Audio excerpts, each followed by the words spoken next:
breaking news. Good morning. It is just about 10 o'clock and we interrupt programming as we continue to follow breaking news. Two Racine police officers shot during a standoff. Racine Police Chief Maurice Robinson here with an update. Let's listen in. Going to be okay, but the event that brings us here gives me a great deal of displeasure.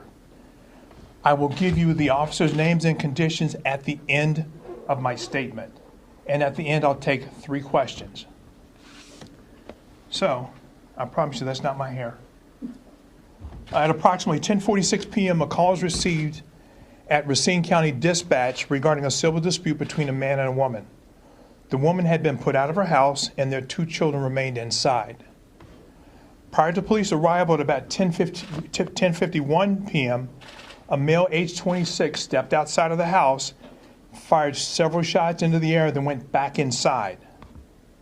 Arriving officers were advised by the female victim that the subject had access to weapons and he had indeed fired into the air.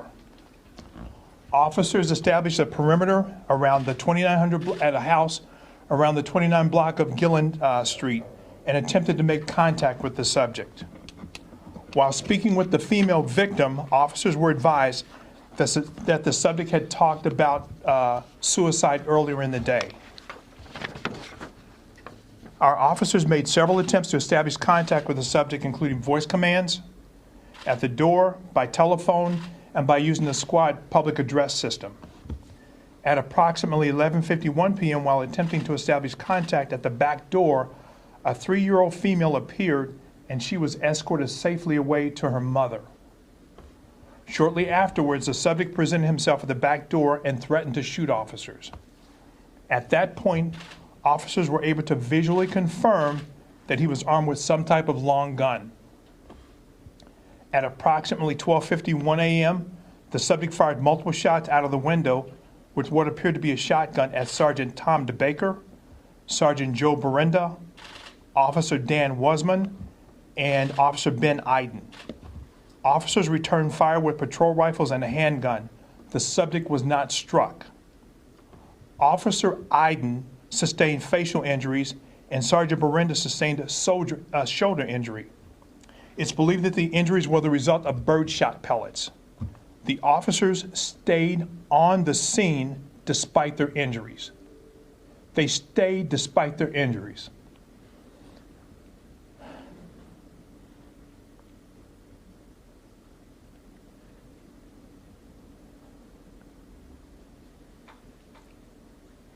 SWAT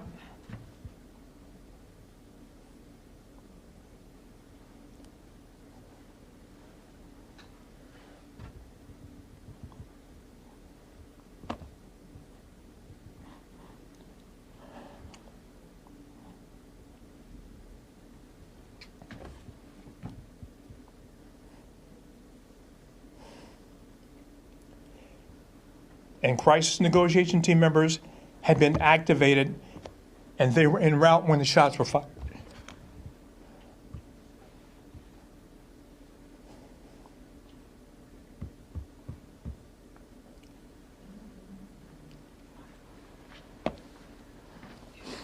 At approximately 1:05, the subject reappeared at the back of the house unarmed. He engaged officers in conversation and surrendered at approximately 1:22 hours. The subject was taken into custody and he sustained superficial injuries. He was transported to a local hospital for medical evaluation and treatment before being transferred to the Racine County Jail. Criminal charges are pending for multiple counts of attempted homicide,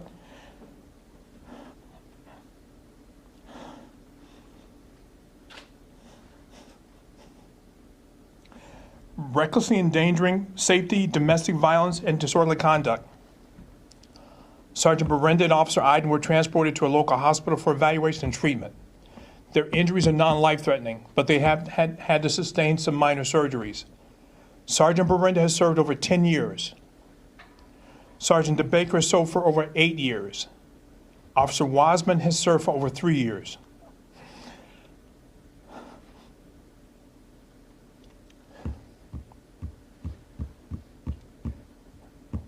And Ben Iden for 1 year.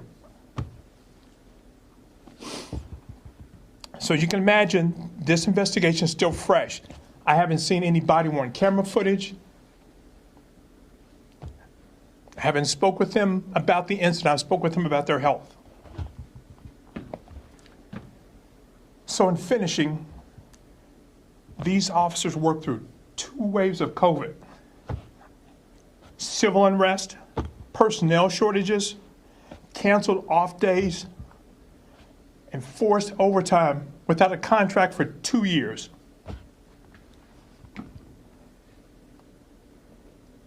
They show up every day to protect the citizens here. And I can't thank them enough for their dedication and their perseverance. I'll take 3 questions. Can you talk a little bit about staffing and what impact that's had on the department? I just did. But can you explain what the situation was with staffing? At this point, we are down over 20 officers, And what about next month? probably another 5. And what's your message about public safety moving forward, being short those officers? We have reevaluated how we deliver those services, and we will continue to deliver those critical services. Some of the minor things we'll have to handle in a different way with online reporting or in person at the PD, and some things our customer service officers will handle. But for those critical things, these same officers will be there. Chief, you got emotional when you discussed that they stayed on scene despite their injuries. Where's your emotion come from? Is it the fact that they're hurt, or how proud you are of them Both. because of the things that you mentioned? Both. To sustain a gunshot wound and stay on the scene, that's courage. That's dedication. Not only for the citizens here, but the other people out there on that scene. That's why they stayed. How is the family doing, the female and the 2?